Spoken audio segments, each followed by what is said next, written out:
Nerul sector 27 में मौजूद यह वो लोटस लेक है जिसे सिडको ने ठेकेदार के जरिए नवी मुंबई इंटरनेशनल एयरपोर्ट के निर्माण में खोदे जा रहे पहाड़ के मलबे को यहां डालकर बुझाने का काम कुछ हद तक किया। इस बात की खबर लगते ही स्थानीय नागरिक, पर्यावरण प्रेमी और राजनेताओं ने लोटस लेक को बचाने के लिए अभियान छेड़कर इस भराव के खिलाफ आक्रामक भूमिका भी ली।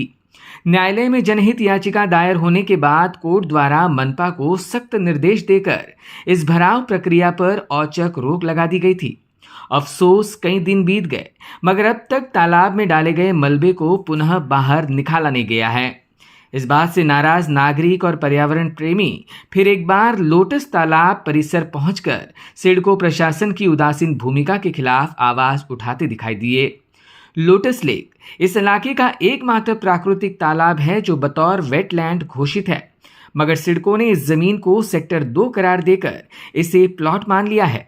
नागरिक और पर्यावरण प्रेमियों ने सिडको की भूमिका और रवैये को लज्जास्पद बताते हुए सवाल उठाया और कहा कि जब यह जमीन संरक्षित जमीन है तो सिडको भला इसे कैसे बुझा सकती है, जो कई सालों से कई बेजुबान पक्षी और सांपों का आश्रय है।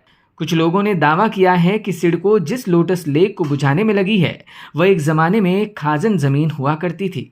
आताचं status it is called no wetland, म्हणजे ही पाणथळ जागा नाही म्हणून डिक्लेअर केलेले आहे।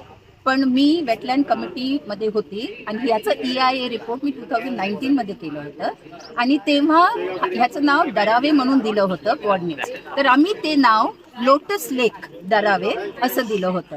ह्याच्यात 77 बर्ड्स आहेत, पक्षी नोंद केलेले आहेत। त्याच्यात 5 नियर थ्रेटेन्ड आणि एंडेंजर्ड स्पीशीज आहेत, त्याचे नाव लिखित आहेत। आणि in addition to that reptiles आहेत, ॲम्फिबियन्स आहेत, मॅमल्स आहेत, हे सर्व रेकॉर्ड केलेले आहे, तरी सुद्धा भराव चालू आहे।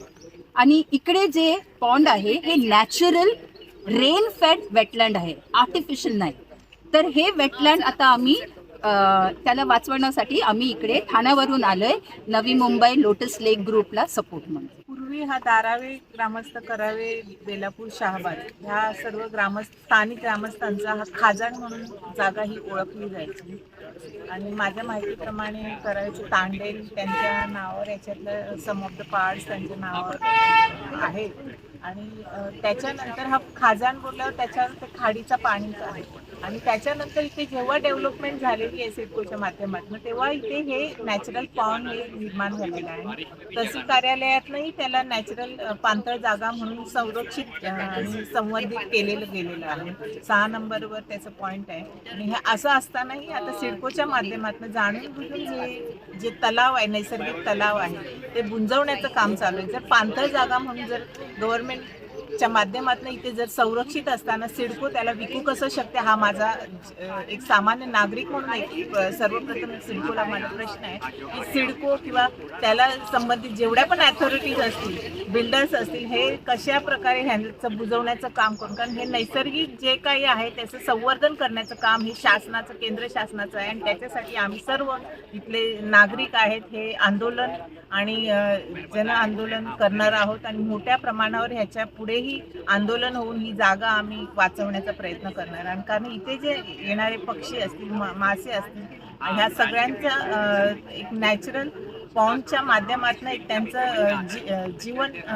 आहे त्याच्यावर। आणि हे असं असताना त्याच्यामध्ये लोटस तलाव जे नाव आहे त्याच्यामध्ये नॅचरली कमळ फुलत होते। आणि हे कमळ आम्ही स्वतः आमच्या नवरात्री उत्सव असेल, गणेशोत्सव असेल, तिथे ते कमळ आम्ही इथले लोक आणून तिथे वाहत होते देवाला।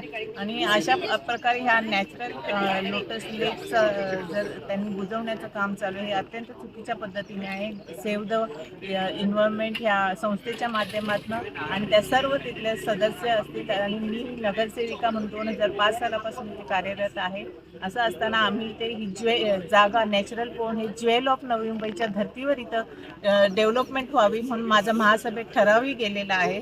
परंतु सिडकोच्या माध्यमातून ते आपल्या नवी मुंबई महानगरपालिकेकडे अजून ट्रान्सफर करून देत नाही आणि तो लढा बांगर साहेब असतील, तत्कालीन नाईक नार्वेकर साहेब असतील यांच्या माध्यमातूनही तो तिथे लढा चालू होता.